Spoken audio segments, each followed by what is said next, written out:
Nah, oleh karena itu menurut beliau, ini kalau kita baca kitab Tarbiyatul Aulad fil Islam, jadi pendidikan itu hakikatnya adalah membekali manusia untuk kehidupannya di dunia, tapi sekaligus mempersiapkan manusia untuk kehidupan setelah nanti meninggal. Ini bedanya ya dengan yang kemarin-kemarin. Jadi karena beliau berangkat dari tradisi agama, tentu saja ontologinya berbeda. Yang membedakan pendidikan dari ranah agama-agama dengan yang di luar agama-agama, asumsinya tentang realitas. Kalau yang versi umum, ya realitas itu alam syahadah saja, alam yang bisa diakses oleh panca indera akal. Tapi dalam persepsinya para pemeluk agama, termasuk Islam khususnya, itu alam ini tidak hanya alam syahadah tapi juga alam ghaib. Jadi ada alamul ghaib was syahadah. Maka secara ontologis ya, pendidikan itu tidak hanya untuk orang siap hidup, tapi juga siap menghadapi apa yang ada setelah kematian. Karena kematian bukan berarti finalnya keberadaan kita. Justru banyak yang bilang ya nasib kita itu penentunya setelah kita meninggal nanti, bukan di dunia ini. Dunia ini tempatnya ikhtiar. Jadi kalau teman-teman merasa hidup saya malang sekali, susah sekali, itu sebenarnya belum nasib. Nasibnya yang sejati nanti setelah meninggal. Ini memang fase perjuangan, dunia ini fase ikhtiar.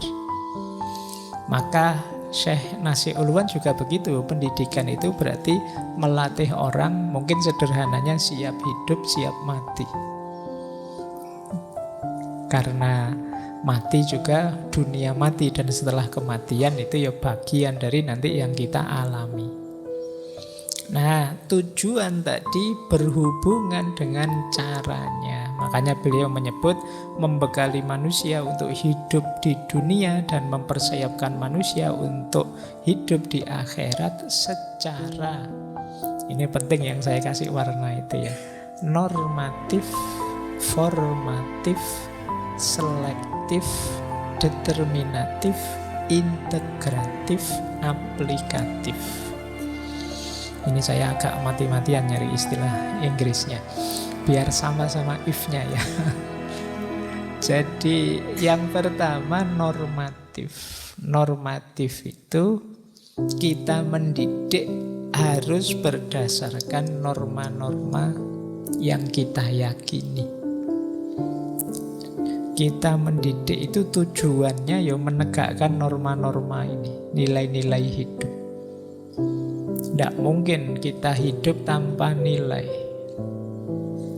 Jadi istimewanya manusia itu dia punya nilai-nilai untuk ditegakkan, yang itu berbeda dengan semua makhluk yang lain. Maka dasarnya pendidikan tentu saja harusnya nilai-nilai norma. Mengajar atau diajar itu tidak boleh nabrak norma dan nilai. Jadi maka tujuannya pendidikan ya kita membentuk manusia secara normatif. Berarti berdasarkan norma-norma yang diyakini sebelumnya. Kalau kita yakin bahwa hidup ini harus berkemanusiaan, ya ayo kita mendidik untuk membentuk manusia yang berkemanusiaan, manusia yang manusia. Kalau kita yakin bahwa nilai yang tidak boleh dilepas dari seorang manusia adalah nilai ketuhanan, yuk ayo mendidik generasi yang mengkomitmeni nilai ketuhanan. Kalau kita yakin bahwa manusia itu akan hancur tanpa rasa persaudaraan, yuk ayo mendidik generasi untuk mau bersaudara, hidup bersama. Ini namanya kita mendidik secara normatif, berdasarkan norma-norma. Jangan abai norma. Karena khawatirnya nanti kita canggih luar biasa, tapi tiba-tiba kita merasa kesepian, kehilangan akar, kehampaan. Kan banyak teori-teori belakangan yang bilang ternyata kemajuan teknologi tidak seimbang dengan kebahagiaan manusia, tidak seimbang dengan apalagi kepuasan hidupnya dan lain sebagainya. Itu biasanya karena meninggalkan nilai-nilai tadi. Kaya sih, luar biasa capaiannya, tapi rasanya kok kesepian ya. Nah, ini karena apa? Sejak awal prosesnya tidak melibatkan nilai-nilai hidup. Yang kedua, formatif. Pendidikan itu formatif. Formatif itu membentuk. Jadi tidak sekedar memberi informasi, tidak sekedar memberi tahu atau mentransfer pengetahuan, tapi juga membentuk. Ya kalau balik ke asumsi tadi, yang dibentuk paling awal ya karakternya. Jadi karakter yang ideal sesuai nanti yang dibahas oleh Syekh Ulwan. Jadi pembentukan karakternya. Yang ketiga, selektif.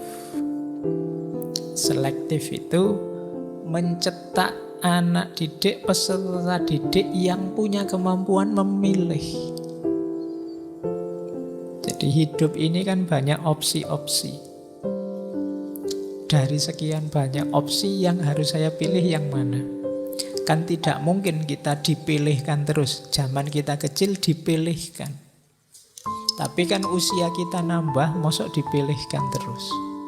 Kita kan harus punya kemampuan milih. Kalau mental kita hanya mental dipilihkan terus, ya berarti memang mental kita mental yang layak dijajah kalau bahasa saya. Kita menyediakan diri untuk diatur, dipilihkan terus. Nah, harusnya pendidikan membuat seorang anak mandiri, mampu memutuskan sendiri, milih. Jadi ada aspek selektifnya. Tujuannya pendidikan ada unsur selektifnya. Jadi membuat kita pinter milih dari banyak opsi-opsi dalam hidup kita. Kecerdasan memilih ini nanti yang biasanya kalau dalam keseharian dipakai orang sebagai parameter, ini orang cerdas apa tidak. Semakin kalian sering memutuskan dan pas, cocok, itu orang akan menganggap kalian cerdas. Tapi kalau kalian sering meleset, keliru, ini enaknya ngaji apa nonton TV apa main HP apa itu, begitu pilihanmu meleset terus dan orang anggap kamu wah kok memutuskannya kok begitu terus, ya itu kamu tidak dianggap cerdas oleh orang. Jadi ada aspek selektifnya. Kemudian determinatif. Determinatif itu yang pasti, yang tegas, yang berpengaruh. Jadi pendidikan pada anak itu yang fokus dan tegas pengaruhnya. Karena masih anak-anak. Ya kalau sudah dewasa kalian memang monggo saja, ini ada itu, silakan milih. Tapi kalau masih kecil kan dicari yang determinatif. Jadi yang berpengaruh karena ada fungsi formatif tadi, fase pembentukan. Jadi kalau adikmu yang masih balita tiba-tiba tanya, "Mas, ini enaknya saya melakukan ini apa itu ya?" Ya biasanya kalau masih anak-anak kecil ya kamu bantu memutuskan, sudah kamu ini saja yang cocok. Kalau disuruh mikir sendiri dia masih belum saatnya. Boleh kamu pilih yang paling determinatif, yang lebih mempengaruhi ke depannya, yang positif untuk dia. Jangan kamu beri, dek, kamu coba baca bukunya tokoh ini, enggak nyampe. Kadang-kadang harus tegas sama anak kecil kan gitu. Ini hukumnya boleh apa enggak boleh kan. Kalau yang dewasa gini ya dikasih, ini tergantung mazhab siapa, tergantung alirannya apa. Tapi kalau masih kecil ya dijawab tegas saja dulu. Jadi biar dia enggak bingung. Jangan sampai dia menyimpulkan, ternyata suka-suka saja ya, boleh ini boleh itu, nanti malah kacau. Cari yang determinatif dulu. Jadi jangan hanya anak masih belajar Iqra terus kamu ajari, oh itu membacanya tergantung qiraah yang mana, oh ya tadi kacau. Jadi yo nanti kalau sudah usianya nyampe ke situ, tapi ini masih awal, ya sudah ambil satu gaya yang paling cocok, paling berpengaruh, bentukkan ke dia. Itu namanya determinatif. Terus integratif. Integratif itu berarti utuh, integral dalam dirinya, dalam segala aspeknya, serta aplikatif.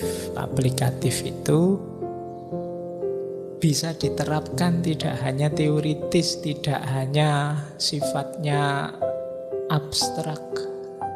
Jadi aplikatif itu ya pendidikan itu yang jelas. Ini saya mengajarkan ini itu untuk diterapkan seperti ini loh. Itu namanya aplikatif. Jangan terlalu mengawang, terlalu melayang-layang. Makanya kalau untuk anak-anak ya belajar filsafat pun harus yang paling basic, mungkin berpikir yang sederhana. Yang aplikatif, misalnya 1 HP tambah 1 HP, oh sekarang HP-nya ada 2. Itu sederhana, yang simple-simple. Jadi masih belum saatnya kamu beri dia eksistensialisme apa. Ya, ndak nyampe dia. Jadi ya yang simpel-simpel, tapi tetap kan dalam koridor berpikir yang benar. Itu kalau filsafat. Dia mengajarkan apapun yang coraknya membentuk dan aplikatif. Oke, ini tujuan umumnya. Terus tujuan khususnya, kalau ini yang spesifik ya, membentuk anak yang. Nah, anak yang ini baru mulai spesifik ini. Imannya benar, akhlaknya mulia, jasmaninya sehat dan terampil, intelektualnya tajam, jiwanya bersih dan cerdas sosial. Oh, ini karakter yang luar biasa ya kalau bisa 1, 2, 3, 4, 5, 6 ini. Bayangkan kalau generasi kita cirinya seperti ini. Kamu boleh lihatlah yang sudah mahasiswa ya teman-teman, dari 6 itu kalian ada di mana? Ayo wes, imanmu apa sudah benar, akhlakmu apa sudah mulia, jasmanimu apa berani dijaminkah sehat, intelektual tajam, jiwanya bersih, cerdas sosial. Yo, seandainya ada 4 saja dari 6 ini alhamdulillah ya kalau kalian. Baik, 6-6-nya ya alhamdulillah. Semoga tidak cuma 1. Oke, jangan-jangan ada yang 0. Benar imannya, saya agak ragu-ragu Pak. Akhlaknya mulia, apalagi itu Pak. Sehat jasmaninya, wah saya gampang batuk sekarang Pak, gampang capek, gampang itu. Intelektualnya tajam, apalagi. Jiwanya bersih, aduh. Cerdas sosial, sekarang tambah tidak bersosial, 0 berarti. Tidak ya, pelan-pelan ya. Kalian juga harus ke situ loh. Ini profil manusia ideal.